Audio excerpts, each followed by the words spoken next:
Hello বন্ধুরা। তো আজকে আবারও একটি নতুন ক্লাস নিয়ে চলে এসেছি তোমাদের সামনে। তো আজকে আমরা একটি নতুন টপিক নিয়ে আলোচনা করবো, অর্থাৎ একটি নতুন চ্যাপ্টার, তোমাদের চ্যাপ্টার নাম্বার 3 অর্থাৎ বংশগতি চ্যাপ্টারটি আমরা আজকে শুরু করছি। তো বংশগতি চ্যাপ্টারটির প্রথম টপিক আজকে আমরা জানবো, যেটার নাম হচ্ছে বংশগতি ও প্রকরণ। তো এই টপিকটা নিয়ে আমরা আলোচনা করব। ছোট্ট টপিক হলেও আজকে ক্লাসটি খুবই ছোট্ট হবে, কিন্তু এই টপিকটাকে একদম প্রথম থেকে আমাদেরকে জানতে হবে। তো এই টপিকটাকে প্রথম থেকে আমরা বুঝে নিলে পরবর্তী যে সমস্ত টপিক আসবে সেগুলোকে আমাদের বুঝতে সুবিধা হবে। তাই জন্য আজকে এই ছোট্ট টপিকটি ভালো করে আমরা ডিটেলসে আলোচনা করব। তো চলো এক এক করে আমরা ক্লাসগুলো বুঝি। তো তার আগে তোমরা যারা চ্যানেলে নতুন আছো, চ্যানেলটিকে সাবস্ক্রাইব করে নাও, পাশে থাকা বেল আইকনটি অল করে নাও এরকম প্রতিনিয়ত ক্লাস পেতে। তো চলো আজকের ক্লাসটি শুরু করা যাক। তো আমরা জানি যে আমাদের পরিবারে, কোনো একটি পরিবারের তার বাবা মায়ের থেকে যে সমস্ত বৈশিষ্ট্যগুলো তাদের সন্তানে সঞ্চারিত হয়, তার বাবা মায়ের কোনো একটি বৈশিষ্ট্য তাদের সন্তানের মধ্যে সঞ্চারিত হয়। হলো দেখা গেলো কারো বাবা লম্বা তো তার ছেলে লম্বা হয়, কারো মা বাবা বেটে তো তার সন্তানও বেটে হয়। তো এরকম এক একটা বৈশিষ্ট্য তার বাবা মায়ের থেকে তার সন্তানের মধ্যে কিন্তু যেতে পারে। তার দাদু দাদা যে সমস্ত পরিবারের সদস্যের বৈশিষ্ট্য সন্তানের মধ্যে সঞ্চারিত হয়, সেই বৈশিষ্ট্যগুলোকে আমরা লক্ষ্য করে থাকি। তো বংশগতি জিনিসটাকে আমরা তখনও বুঝতে পারিনি, এটা অনেক বহুকাল আগের কথা। মেন্ডেলিভ আমাদের এটা বুঝিয়েছেন। তো যখন এই বংশগতি জিনিসটা আমরা জানতে পারিনি, অর্থাৎ এই একটি পরিবারের সদস্য থেকে সন্তানের সৃষ্টির পর যে সমস্ত বৈশিষ্ট্যগুলো সঞ্চারিত হচ্ছে, সেগুলো কেন হচ্ছে, কিভাবে হচ্ছে, এগুলো কিন্তু আমরা তখন কিচ্ছু জানিনি। কত নাকি 19 শতাব্দীরও আগে।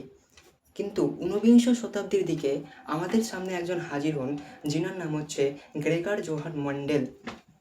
তেনার নাম কি? তেনার নাম হচ্ছে গ্রেগার জোহান মেন্ডেল। একজন বিজ্ঞানী আছেন গ্রেগার জোহান মেন্ডেল। তিনি একজন জীববিজ্ঞানের একজন সদস্য, জীববিজ্ঞানে পারদর্শী। তিনি কোথাকার নাকি? তিনি হচ্ছেন অস্ট্রেলিয়া না, কিন্তু অস্ট্রিয়ার একজন ধর্মযাজক হলেন গ্রেগার জোহান মেন্ডেল। ইনি কে নাকি?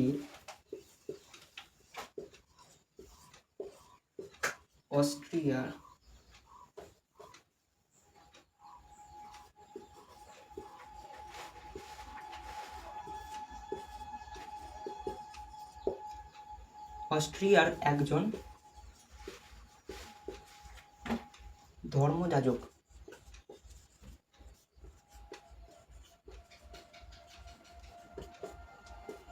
গ্রেগার জোহান মেন্ডেল ছিলেন অস্ট্রিয়ার একজন ধর্মযাজক। তেনার নাম দেখেই বোঝা যাচ্ছে তিনি কতটা মেধাবী ছিলেন।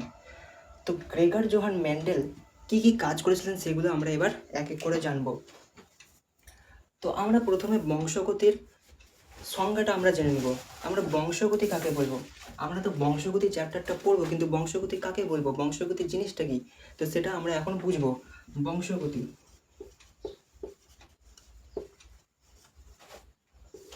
বংশগতি কাকে বলবো? আমরা বংশগতি কাকে বলবো নাকি বলবো জননের মাধ্যমে কোনো একটি জীবের চারি প্রজন্ম থেকে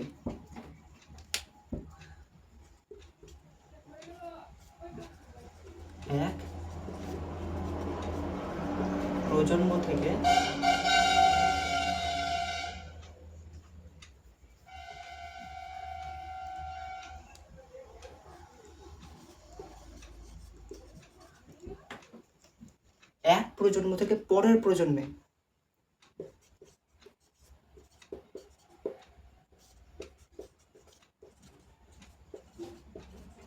এক প্রজন্ম থেকে পরের প্রজন্মে কি হচ্ছে নাকি জীবের চারিত্রিক বৈশিষ্ট্যের অনুক্রমিক সঞ্চালন হচ্ছে।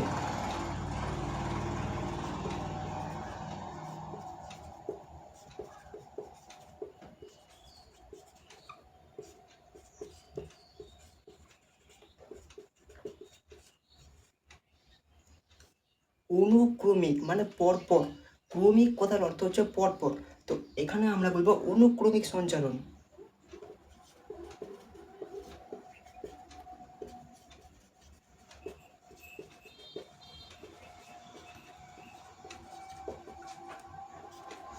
ক্লাস দিয়ে দিলাম, মানে এরপরে আরও হবে, বইয়ের মধ্যে তোমরা সব পেয়ে যাবে।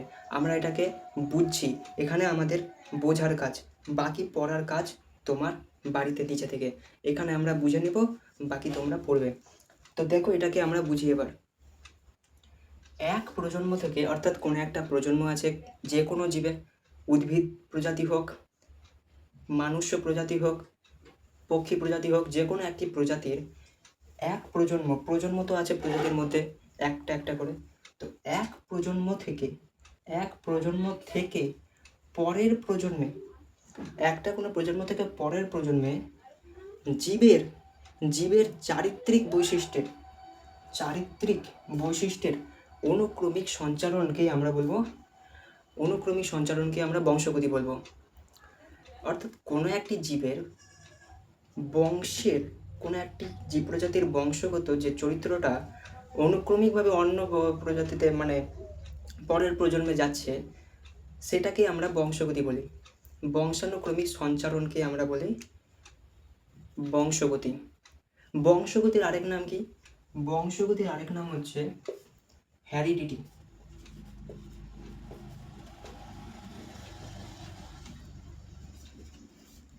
বংশগতির আরেক নাম হ্যারিডিটি।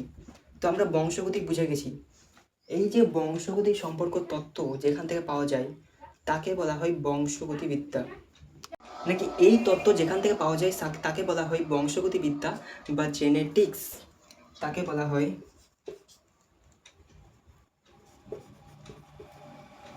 বংশগতিবিদ্যা বা জেনেটিক্স।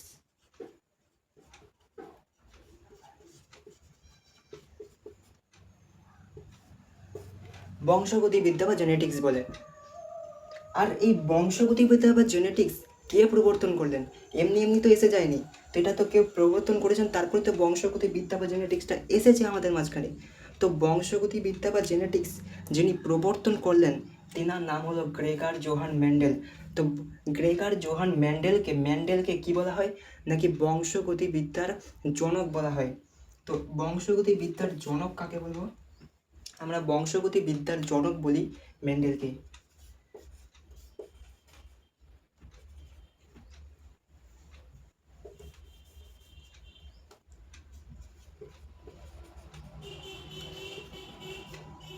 মেন্ডেল বংশগতিবিদ্যার জনক হলেন গ্রেগার জোহান মেন্ডেল। তো আমাদের এক কথায় বংশগতি শেষ হয়ে গেছে। বংশগতি মানে বংশগতি সংজ্ঞাটা বোঝা শেষ হয়ে গেছে, পুরো চ্যাপ্টার এখনো পড়ে আছে।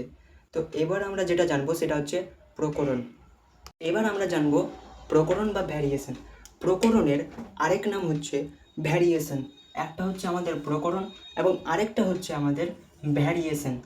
তো প্রকরণের আরেক নামই ভ্যারিয়েশন। তোমাকে যদি পরীক্ষা জিজ্ঞেস করে প্রকরণ না জিজ্ঞেস করে ভ্যারিয়েশন, তাহলে তুমি কি ভুলে যাবে? তুমি কি বুঝতে পারবে না প্রকরণ জিনিসটাকেই বলা হয় ভ্যারিয়েশন বলা হয়। তো আমরা এই জিনিসটাকে এবার জানবো, প্রকরণ বা ভ্যারিয়েশন কাকে বলে। আমাদের জীব প্রজাতির মধ্যে ধরলাম মানুষ্য জীব প্রজাতি, এই জীব প্রজাতির মধ্যে প্রতিটি সদস্য, আমাদের ধরলাম একটা পরিবারের মধ্যে 10 জন সদস্য আছে। এই 10 জন সদস্যের মধ্যে প্রতিটি সদস্যের মধ্যে আকার, আয়তন, গঠন, কী বললাম? আকার, আয়তন, গঠন, এমনকি স্বভাব জিনিসটা তো জানিস তোরা। তো স্বভাবে আকার, আয়তন, গঠন, এমনকি ও স্বভাবে যে সমস্ত পার্থক্য সূচক, ওর মধ্যে যে বৈশিষ্ট্যটা আছে এর মধ্যে সেটা নাও থাকতে পারে, কিংবা ওর মধ্যে যেটা নেই এর মধ্যে সেটা আছে, এরকম পার্থক্য সূচক যে সমস্ত বৈশিষ্ট্য আমরা লক্ষ্য করি সেই বৈশিষ্ট্যকেই বলা হয় প্রকরণ বা ভ্যারিয়েশন। তো আমরা একটু শর্টকাটে লিখে নিই, ঠিক আছে? তো প্রকরণ বা ভ্যারিয়েশন কাকে বলবো? নাকি কি বললাম, কোনো একটি জীব প্রজাতির প্রতিটি সদস্য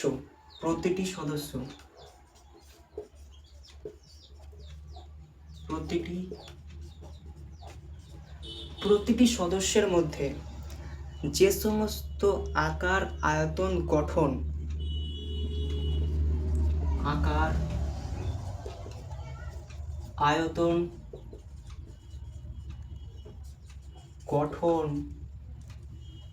গঠন হয়েছে,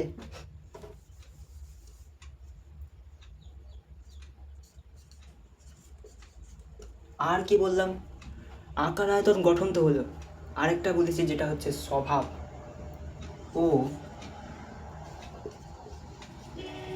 স্বভাবে যে সমস্ত পার্থক্যসূচক পরিবর্তন লক্ষ্য করা যায় তাকে প্রকরণ বলে।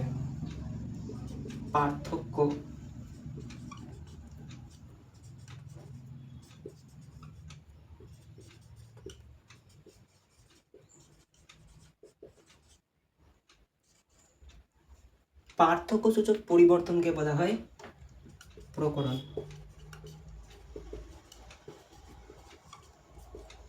আমি কিন্তু এখানে পুরো সংজ্ঞাটা লিখতে যাইনি, সংজ্ঞাটাকে বোঝানোর জন্য যে সমস্ত মেন টপিক তোরা এগুলোকে তোদের সংজ্ঞার মধ্যে এই সমস্ত জিনিসগুলো কিন্তু আন্ডারলাইন করতে পারিস, ঠিক আছে? তোদের সংজ্ঞাটা কিন্তু মনে থাকবে ভালো। তো তোমাদেরকে এটা বোঝানোর জন্য আমি এটা বানিয়েছি, তোমরা এগুলো সব তোমাদের বইয়ে পাবে।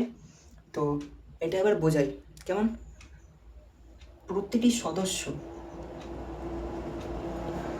আমাদের কোনো একটি জীব প্রজাতির কোনো একটি পরিবারের প্রতিটি সদস্যের মধ্যে আকার আয়তন গঠন ও স্বভাবে, স্বভাব বলতে কি নাকি ধরো আমার বাবা খুব শান্ত, আমিও হয়েছি শান্ত, অর্থাৎ যদি আমার বাবা উগ্র মেজাজি হতো তা আমিও যদি হতাম উগ্র মেজাজি, তাহলে কি নাকি এই স্বভাব, সেই স্বভাবটা বাবার স্বভাবটা আমার মধ্যে সঞ্চারিত হতো, কিংবা আমার মায়ের স্বভাবটা আমার মধ্যে সঞ্চারিত হতো। তো এই আমাদের পরিবারের মধ্যে যে সমস্ত আকার আয়তন গঠন ও স্বভাবের যে সমস্ত পার্থক্যসূচক পরিবর্তন লক্ষ্য করা যায়, কিংবা ধরে নাও কারো পরিবারে কেউ অত উগ্র মেজাজি নয়, সবাই শান্ত মেজাজের, কিন্তু একজন সন্তান যে জন্ম নিল সে হয়ে গেছে উগ্র মেজাজের।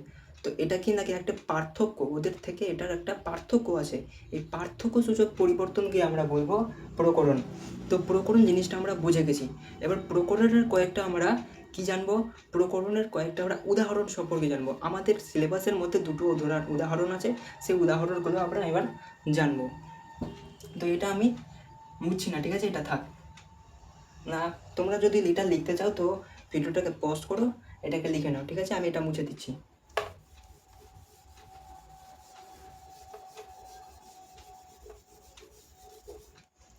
এবার আমরা কয়েকটা উদাহরণ সম্পর্কে জানব।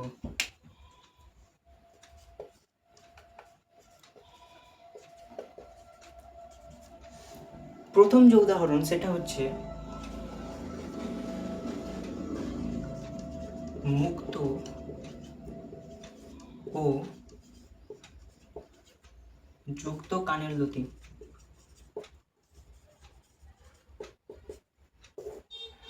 মুক্ত ও যুক্ত কানের লতি।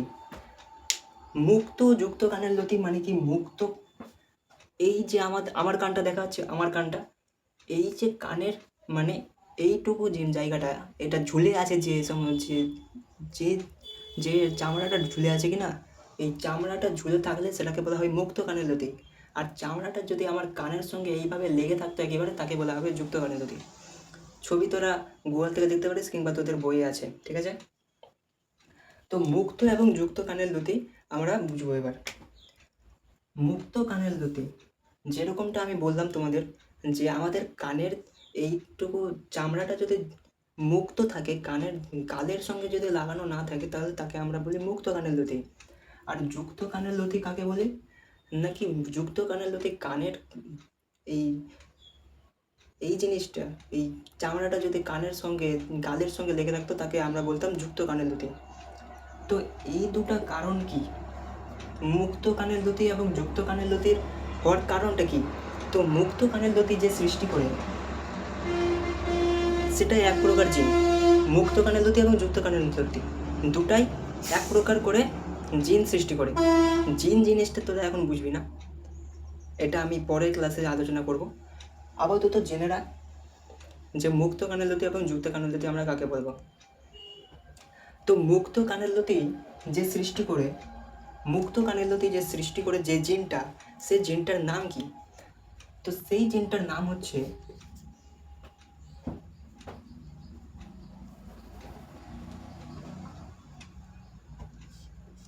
মুক্ত কানের লতি যে সৃষ্টি করে যে জিনটা, সেই জিনটা হচ্ছে এক জোড়া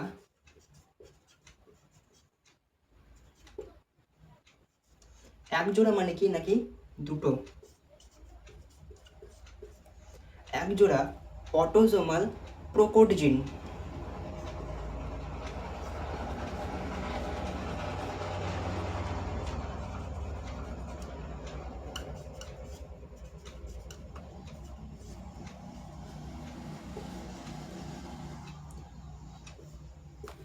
একজোড়া অটোজোমাল প্রোকোড জিন মুক্ত কানের লতি সৃষ্টি করে। প্রোকোড জিনিসটা কি, জিন জিনিসটা কি, অটোজোমাল এগুলো কি, এগুলো তোমরা এখন বুঝবে না, এর পরের ক্লাসে আমরা এগুলো নিয়ে আলোচনা করব। তো আপাতত এগুলো জেনে রাখো, ঠিক আছে? তো এবার জানবো যুক্ত কানের লতি। যুক্ত কানের লতি কোন জিন সৃষ্টি করে? যুক্ত কানের লতি যে জিন সৃষ্টি করে, একজোড়া জিন এখানেও, তো সেই জিনটার নাম হচ্ছে একজোড়া, এখানে অটোজোমাল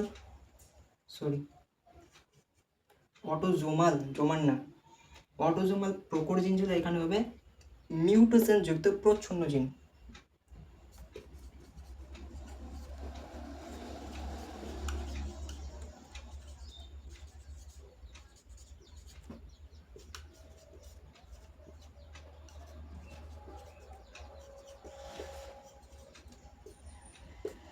ঠিক, মুক্ত কানের লতি সৃষ্টি করে একজোড়া অটোজোমাল প্রোকোড জিন এবং যুক্ত কানের লতি সৃষ্টি করে একজোড়া মিউটেশন যুক্ত প্রচ্ছন্ন জিন। আই থিঙ্ক ব্যাপারটা তোমাদের ক্লিয়ার হয়ে গেছে। ক্লিয়ার হয়ে যাওয়ার কথা একটি পাতি জিনিস, এগুলো পরীক্ষায় খুব একটা আসে না, ঠিক আছে? সিলেবাসে আছে, জানতে হবে, জেনে নাও। তো এটা হলো আমাদের প্রথম উদাহরণ। দ্বিতীয় উদাহরণটা কি? দ্বিতীয় উদাহরণটা হচ্ছে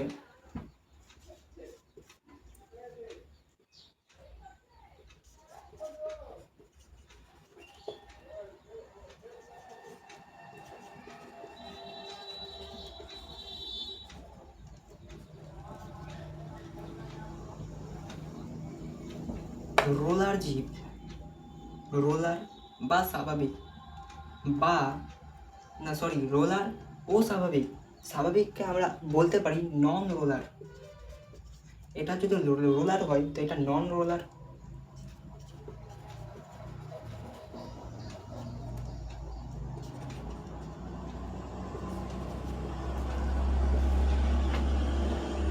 রোলার ও স্বাভাবিক জীব, রোলার ও স্বাভাবিক জীব বা নন রোলার জীব। স্বাভাবিক জীবকেই বলা হয় জীব, জীবের কথা বলছি, জীবকেই বলা হয় নন রোলার জীব। রোলার জীব কাকে বলবো? এই যে রোলার জীব, রোলার জীব কি? জীবটা কি রোল করে চলে যাবে? না, জীবটাকে যেটা গোল, এইটা জীবটাকে যদি রোল করা যায় এরকম, এইরকম যদি করা যায় জীবটাকে, তাহলে সেটাকে বলা হয় রোলার জীব। অর্থাৎ এই জীবটা আমি নিজে থেকে রোল করতে পারছি। কিন্তু নন রোলার জীব কাকে বলবো? এই যে স্বাভাবিক বা নন রোলার জীব কাকে বলবো?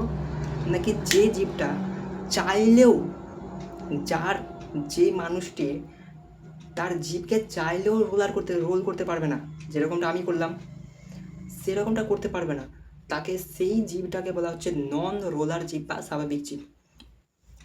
মোটামুটি 70 to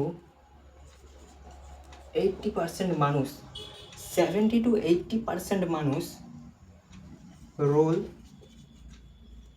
করতে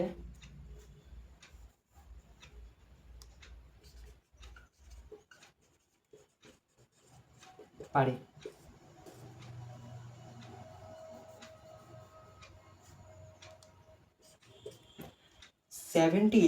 70% থেকে 80%, মানে বেশিরভাগ মানুষই নিজের জীবকে নিজে থেকে রোল করতে পারে। অর্থাৎ রোলার জীবের সংখ্যা কিন্তু বেশি। বাকি একটি ক্ষুদ্র শতাংশ মানুষের মধ্যে জীব রোল হয় না। তো এই যে রোলার জীব এবং নন রোলার জীব, এদেরও তো কোনো জিন তো জিনের কারণে তো এরা সৃষ্টি হচ্ছে। তো রোলার জীব কোন জিনের কারণে সৃষ্টি হচ্ছে, অর্থাৎ কোন জিনটি রোলার জীবকে সৃষ্টি করছে এবং কোন জিনটি নন রোলার জীবকে সৃষ্টি করছে, এসব জেনে। রোলার জীব যে সৃষ্টি করে সেটা হচ্ছে এটাই, অর্থাৎ মুক্ত কানের লতি যে সৃষ্টি করেছিল, অর্থাৎ একজোড়া অটোজোমাল প্রকট জিন, সে রোলার জীবও সৃষ্টি করে।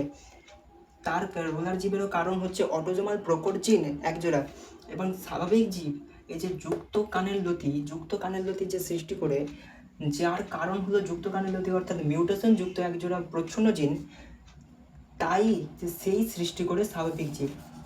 তো এই আমাদের হয়ে গেল পুরো ফান্ডামেন্টাল জিনিস। তো আমরা আজকে বংশগতি এবং প্রকরণ বুঝে গেছি। বংশগতিবিদ্যা, হ্যাঁ, জেনেটিক্স, বংশগতিবিদ্যার জনক, এদিকে প্রকরণের দুটি উদাহরণ কি নাকি, একটা হচ্ছে মুক্ত কানের লতি ও যুক্ত কানের লতি, এবং আরেকটা হচ্ছে রোলার জীব এবং নন রোলার জীব। তো এত দূর পর্যন্ত আমাদের আজকের ক্লাস থাক, ঠিক আছে? এর পরের ক্লাসে আমাদের একটা বড় টপিক আসবে, সেটাও দুটো ক্লাসে করাবো। সেটা কিন্তু বুঝতে হবে, সেখান থেকে পরীক্ষায় প্রশ্ন আসার চান্স মারাত্মক ইম্পর্টেন্ট জিনিস সেগুলো। তো সেগুলো বুঝতে হবে, তো সেগুলো আলাদা ক্লাসে ভালো করে বোঝাবো। কালকেই তোরা ক্লাসটা পেয়ে যেতে পারিস, ঠিক আছে? তো দেখা হচ্ছে আবার পরের ক্লাসে। আর আজকে যা যা করালাম এগুলো কিন্তু খাতায় নোট করে নিস, ঠিক আছে? এদের তো শর্ট নোটস না করলেও হবে, তোদের যেটা বই আছে সেটাই পড়, বইয়ে অনেক ভালো করে দেওয়া আছে। আর গাফিলতি দিস না পড়াশোনায়, ঠিক আছে? তো দেখা হচ্ছে আবার পরের ক্লাসে। ক্লাসটি কেমন লাগলো কমেন্টে অবশ্যই জানাবি, আর ক্লাসটি ভালো লাগলে ভিডিওতে একটা লাইক করে দিস, আর চ্যানেলে নতুন হলে চ্যানেলটিকে সাবস্ক্রাইব করে নেবে। টাটা।